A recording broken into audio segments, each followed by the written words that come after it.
Number 3, Veronica Cruz. Namutya ni Talaturong Fernandina, second runner-up.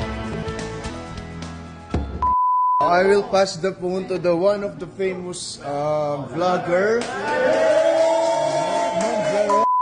Hey, it's me, Bads Veron. It's another day, another ka-vlog-vlogan.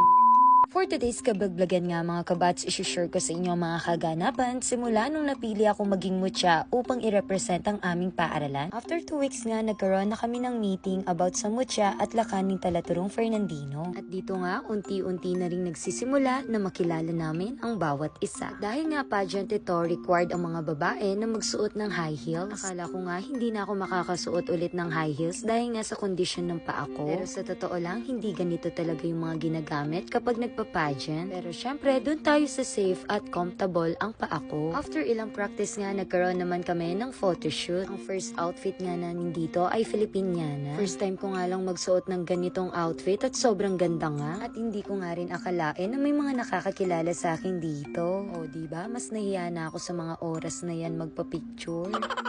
After nga ng Filipiniana ay uniform naman. Maraming salamat nga sa makeup artist namin na si Kim Acosta at sa kanyang assistant na si Aris. At ito nga yung resulta ng kanilang ginawa. At dito naman nga kasama ko ang lakan ng aming paaralan. Pagkatapos naman namin mag-ayos ay pinicturean na rin kami. Suot nga itong uniform namin. By the way, ang first location nga ng aming photoshoot ay ginanap dito sa Pampanga High School. And our second location nga dito naman sa Santungan ng Kulturang Kapampangan. Grabe, sa totoo lang, ang dami pa talagang mga kaganapang hindi ko na-share sa inyo dahil nga nahihiya akong mag-video.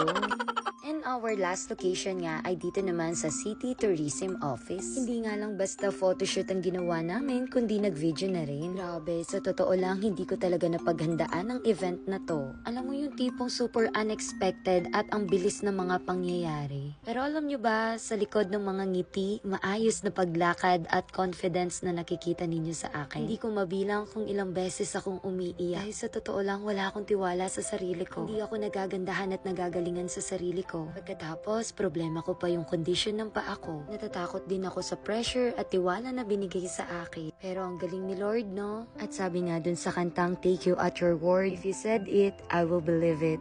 If you start it, you will complete it. Hindi ka pababayaan ni Lord kung saan kanya nilagay. Basta maniwala ka, magtiwala ka, at ibigay mo yung best mo. And always remember, bakit ka nandyan? What is your purpose? Siguro kung pansariling kapakanan ko lang, hindi ko itutuloy ito. Pero dahil sa tiwala at suporta ng aming principal at sa lahat ng mga guro dito sa aming paaralan, lalo na sa mga batang ito na sila talaga ang naging dahilan, kaya unti-unti natututo akong tanggapin ang hamon na ito. Pero sa totoo lang, iba pa rin yung pressure talaga. May kasamang nahihiya rin ako. Dahil sabi ko nga sa inyo, kaka-permanent ko pa lang sa paaralang ito. At di ko akalain na pagkakatiwalaan nga ako ng principal na i-represent ang aming paaralan. Pero sa totoo lang, sobrang saludo ako sa principal nga namin. Sobrang nagpapasalamat din ako sa kanya. Dahil sa kanya, nagkaroon ako ng opportunity na ma-experience nga ang ganitong pageant. At sa totoo lang, hindi lang ito basta pageant para sa akin dahil marami ding nahil sa sarili ko. At ito na nga mga kabads, ang hindi talaga naming makakalimutan mga lakan at mutya ni Talaturong Fernandino. Alam naman natin kapag pageant, usapang kompetisyon yan. Pero nga dito sa samahan namin, mas nabuo ang pagkakaibigan. At sa bawat pag-practice nga namin ay unti-unti rin naming nakikilala ang bawat isa. Bago nga ang coronation, nagpa-dark hair na rin ako para daw mas madaling makapaglagay ng hair extension. At eto na naman nga tayo, nagpa-practice na naman kami ng aming production number. Ay, Diyos me, sobrang nakakatawa yung mga kaganapan namin tuwing nagpa-practice kami. Diyos me, wag lang high rin yung nagtuturo sa amin. Char! At minsan nga, aminado ako na ako yung nagkakamali kaya kami umuulit.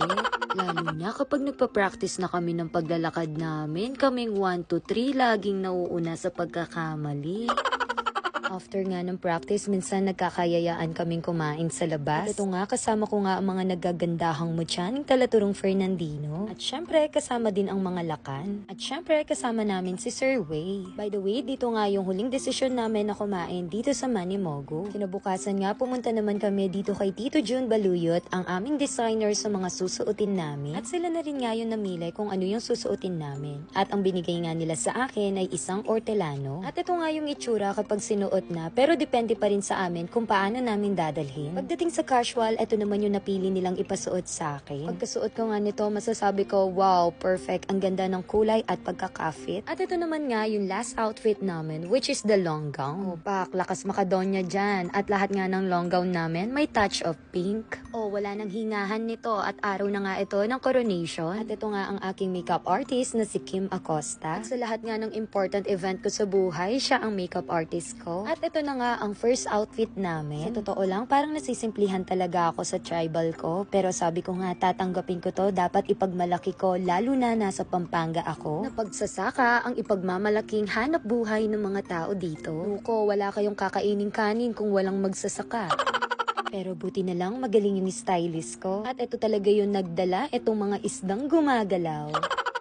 At ito na nga yung unang pagpapakita namin sa stage at maraming salamat nga kay Ari sa pagturo niya sa akin kung ano yung mga gagawin ko sa aking props. At syempre, mas tinuruan niya rin ako kung paano maglakad. O diba, kahit anong ibigay nila sa'yo, tanggapin mo lang at i-enjoy mo na rin. Pagkatapos nga ng tribal, sinuot naman namin itong official shirt ng mutya at ng lakan. At ito nga yung suot namin para sa production number na super memorable para sa amin. At ito nga yung mga kaganapan namin sa backstage. Grabe, kapag kasama mo nga itong dalawang to, hindi pwedeng hindi ka tumawa. At alam nyo ba, sa totoo lang, sobrang saya ko rin dahil na-meet ko nga dito si Ma'am Carol. At dahil minsan nga, nakikita ko siya sa FYP ko. By the way, ginawa nga namin ang event na ito para sa World's Teachers Day. At lahat ng mga guro nga sa San Fernando ay nandito. Kaya hindi ko rin maiwasan nakabahan dahil alam naman natin, nakaka-permanent ko pa lang at haharap na nga ako sa maraming guro. Pero alam nyo ba, sobrang galing ni Lord during this event. Grabe, sobrang na-amaze talaga ako paano siya mag-move sa akin. Mutya Best in Rump.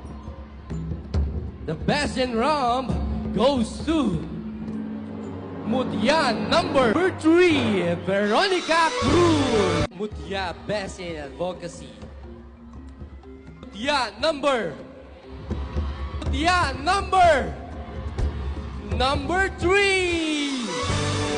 Ma'am Veronica Cruz.